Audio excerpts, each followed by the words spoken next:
नमस्कार आप सभी को, स्वागत है आपका हमारे इस प्लेटफ़ॉर्म पर। हम लोग जिला दर्शन के बारे में पढ़ रहे थे यानी उत्तर प्रदेश के जो महत्वपूर्ण जिले हैं, उनसे संबंधित कौन-कौन से तथ्य आपकी परीक्षाओं में पूछे जा सकते हैं, उन सभी तथ्यों के बारे में जान रहे थे। इससे पहले शामली से पहले हमने कई सारे जिलों के बारे में आपको बता दिया है जैसे सहारनपुर, मुज़फ्फरनगर, बिजनौर, मेरठ और भी कई सारे जिले। अगर आपने इनको नहीं देखा है, इसकी प्लेलिस्ट बनी हुई है। आप इस प्लेलिस्ट में जाके वहाँ से इन सारे के सारे लेक्चर्स को देख सकते हैं। इसकी पीडीएफ कहाँ मिलेगी? पीडीएफ आपको हमारे एप्लीकेशन में मिलेगी। तो वहाँ से आप इसको डाउनलोड कर सकते हैं और साथ ही साथ 2-3 जानकारियाँ मैं आपको बता दूँ।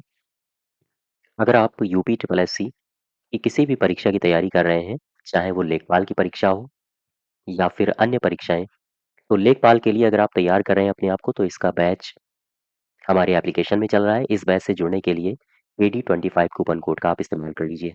इस बैच में न सिर्फ हम आपको पीडीएफ प्रोवाइड करा रहे हैं, बल्कि रिकॉर्डेड लेक्चर्स के वीडियोज़ भी आपको दिए जा रहे हैं, तो आप इससे तैयारी अपनी बेहतर कर सकते हैं।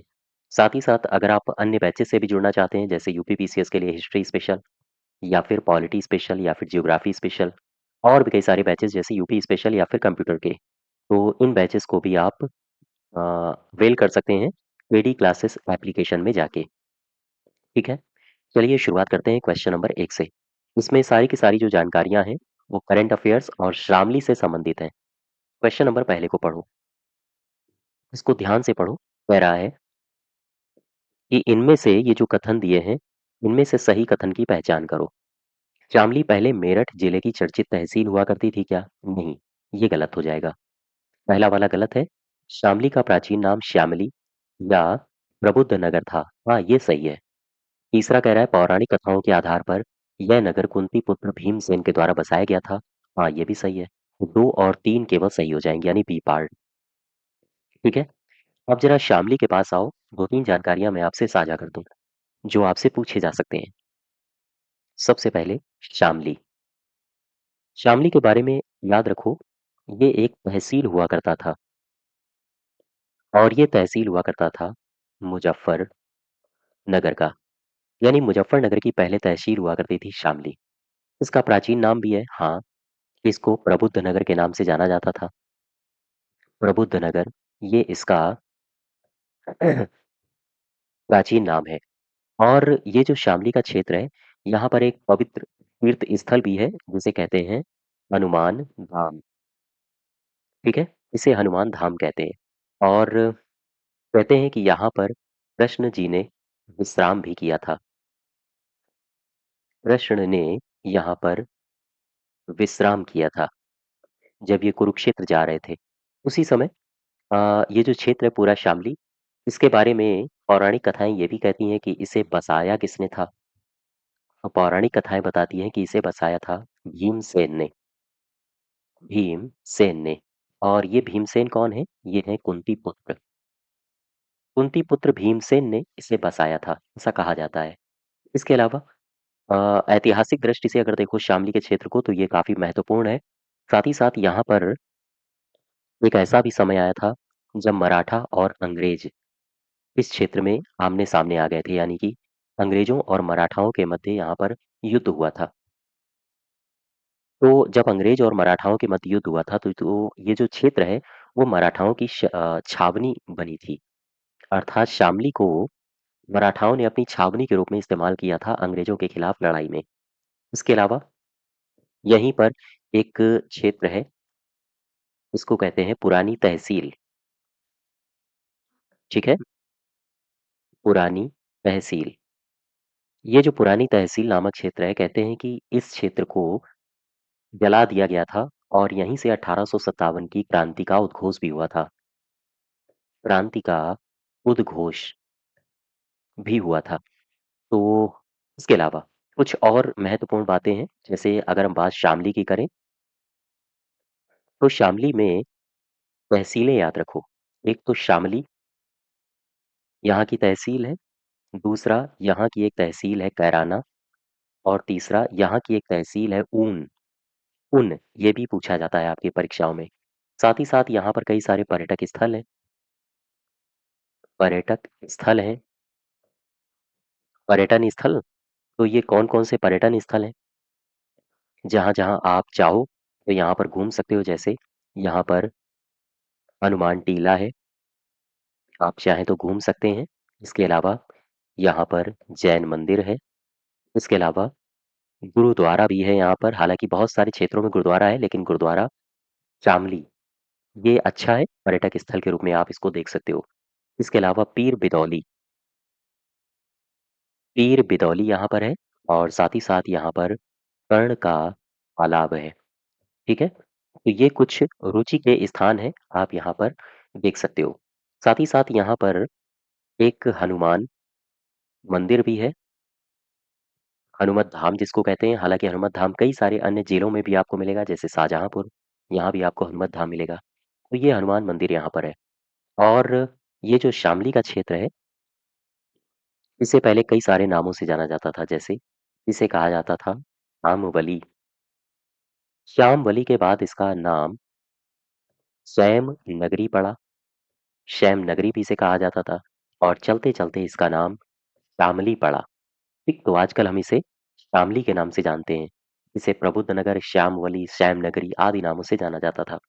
जैसे अगर हम गौर करना मान लेते हैं ये है शामली, तो शामली को उत्तर में सहारनपुर स्पर्श करता है। शामली को पूर्व में मुजफ्फरनगर स्पर्श करता है।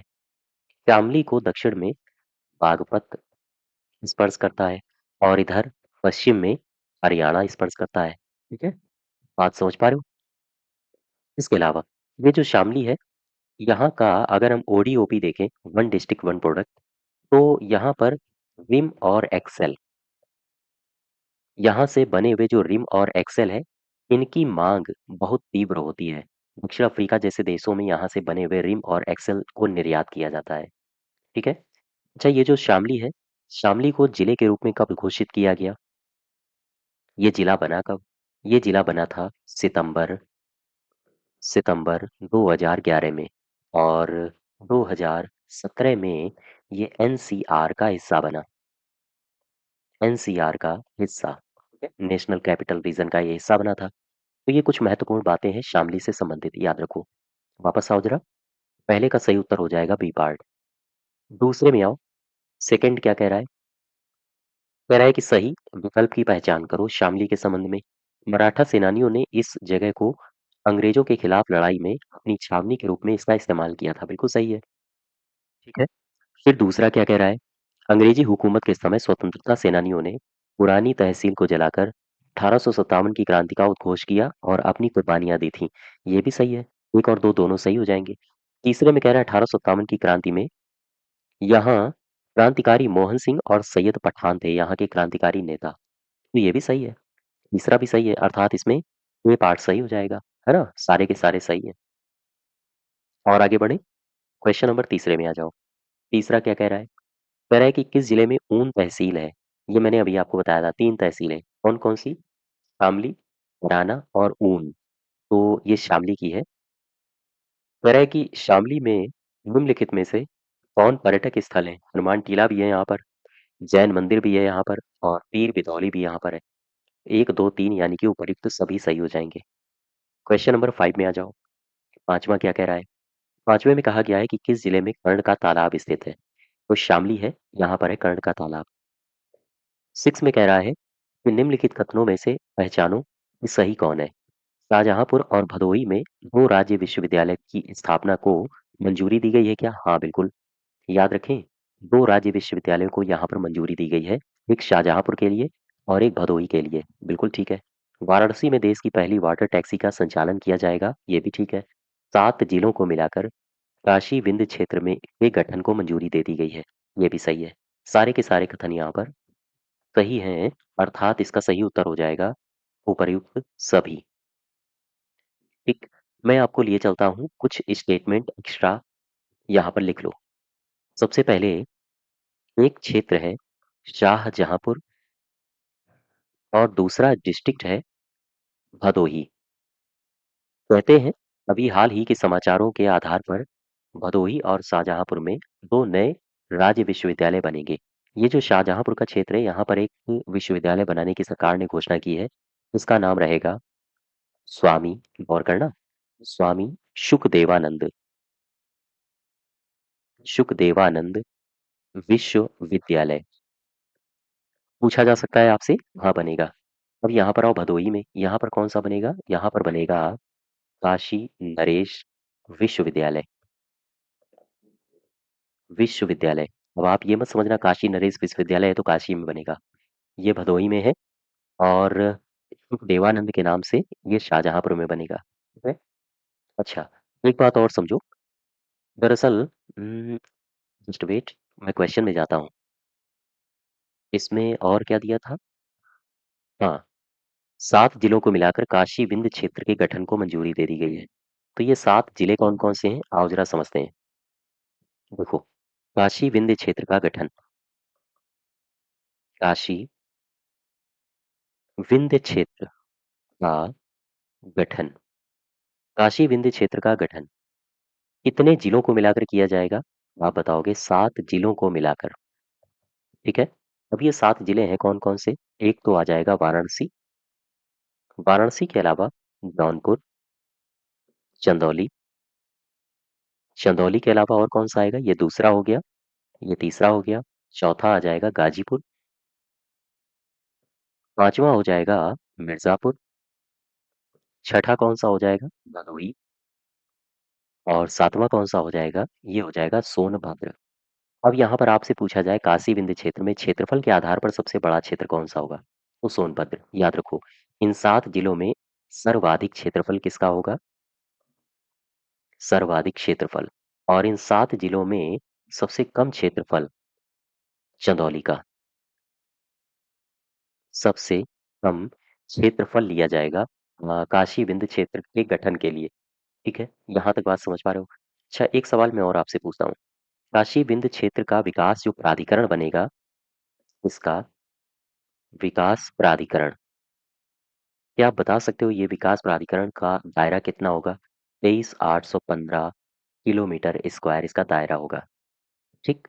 वापस आए, क्वेश्चन नंबर 7वें में आ जाओ। शामली के संबंध में सही कथन की पहचान करो।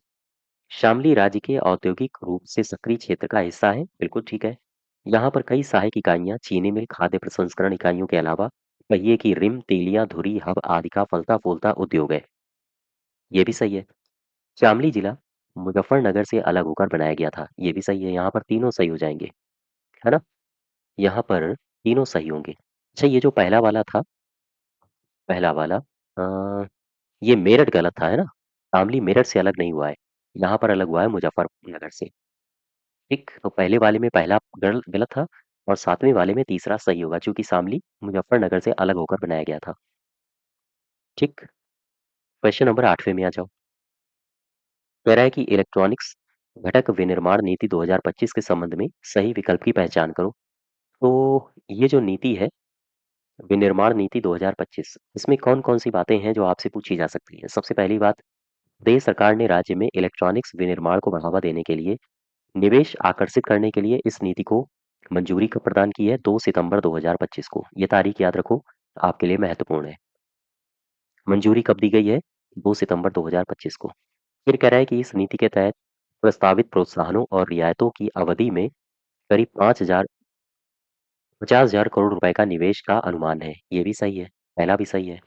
यह नीति 2025 से 6 साल के लिए लागू रहेगी। ठीक है, सारे के सारे सही हो जाएँगे। ठीक है। अच्छा, ये जो नीति है इसमें पहले चरण में 11 महँगे कंपोनेंट बनाने पर फ़ोकस किया जा रहा है, याद रखो। ये पॉइंट भी याद रखना। अगर आपसे पूछे तो मुझे बताओ, उत्तर प्रदेश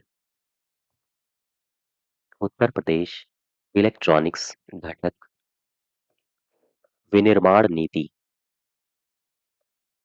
विनिर्माण नीति 2025 के संबंध में एक बात मुझे बताओ जो इम्पोर्टेंट है। तो आप कहोगे कि जो इस नीति के तहत पहले चरण में 11 महँगे कंपोनेंट बनाने पर फ़ोकस किया जाएगा, ठीक है? वापस आओ ज़रा, तो इसका सही उत्तर हो जाएगा उपर्युक्त सभी। क्वेश्चन नंबर 9th में आओ। 9th क्या कह रहा है? 9वां कह रहा है कि विज़न डॉक्यूमेंट 2047 के संबंध में सही विकल्प बताओ। इसमें वर्ष 2047 तक प्रति व्यक्ति आय 26 लाख वार्षिक करने का संकल्प है। बिल्कुल ठीक है। वर्ष 2047 तक उत्तर प्रदेश के खिलाफ का 3 थीम और 12 सेक्टर में काम के आधार पर तैयार किया जाएगा, ये भी सही है। राज्य का जीडीपी योगदान 9.3% से बढ़ाकर कम से कम जनसंख्या अनुपात के 16% के बराबर करना होगा, ये भी सही है। फिर कह रहा है 2047 तक उत्तर प्रदेश को 10 लाख से 60 खरब डॉलर की अर्थव्यवस्था बनाने का रोड मैप बनाना होगा, ये भी सही है।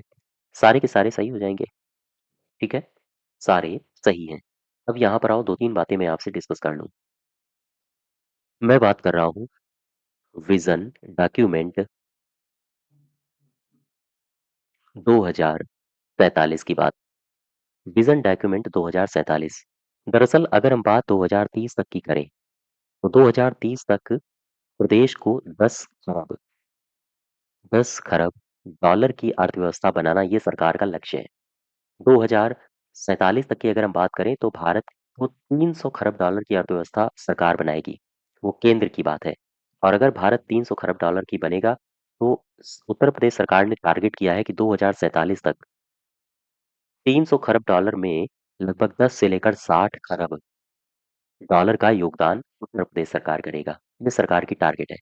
अच्छा, ये जो प्रस्ताव है, इस प्रस्ताव की थीम क्या है? क्या बता सकते हो? इसकी थीम है अर्थ सृजन शक्ति, सृजन शक्ति और जीवन शक्ति। ये टारगेट किया जा रहा है, ठीक है? यहाँ तक बात समझ पा रहे हो?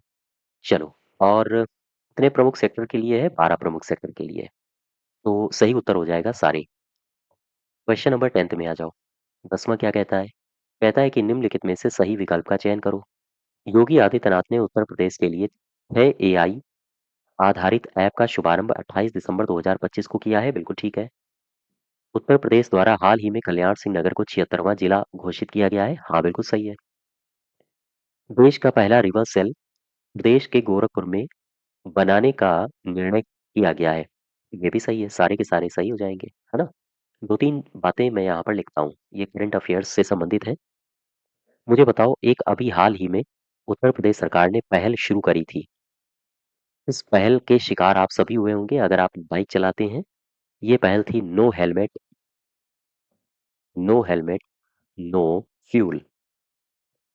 तो ये जो नो हेलमेट नो फ्यूल है, ये पहल कब से शुरू हुई पता है आपको? 1 सितंबर 2025 से 1 महीने के लिए चलाई गई थी। इसके अलावा क्या आप मुझे बता सकते हो अभी हाल ही में रेनबो वाटर स्नैक ये पाया गया है कहाँ पर? ये पाया गया है दुधवा में। रेनबो वाटर स्नैक पाया गया है। इसके अलावा अभी हाल ही में एक योजना शुरू करी गई है किसानों के लिए, नाम है कार्बन क्रेडिट योजना। कार्बन क्रेडिट योजना ये किसने शुरू करी है? आईआईटी रुड़की ने, और यूपी सरकार की मदद से। आईआईटी रुड़की और यूपी सरकार दोनों ने संयुक्त रूप से शुरू करी है। अच्छा, एक छात्रवृत्ति है जिसे कहते हैं अटल शेवनिंग अटल शेवनिंग छात्रवृत्ति। क्या आप बता सकते हो ये छात्रवृत्ति किस देश से प्राप्त शिक्षार्थी के लिए दी जा रही है? ये ब्रिटेन से संबंधित है, ठीक? तो किस देश के लिए शुरू करी गई है? ब्रिटेन के लिए, याद रखो। तो ये कुछ महत्वपूर्ण तथ्य याद रखो। नो हेलमेट नो फ्यूल पहल, रेनबो वाटर स्नैक कहाँ पाया गया है, कार्बन क्रेडिट योजना किसने शुरू करी है, और अटल शैक्षणिक छात्रवृत्ति ये किसके लिए शुरू करी गई है? ब्रिटेन में शिक्षार्थियों के लिए। तो वापस आओ जरा, क्वेश्चन नंबर 10th का सही उत्तर हो जाएगा बी पार्ट, ठीक? तो ये कुछ महत्वपूर्ण तथ्य हैं शामली से संबंधित। बात समझ पा रहे हो? चलिए आज यहीं तक रखते हैं। इसी के आगे फिर हम लोग नेक्स्ट डे कंटिन्यू करेंगे। धन्यवाद।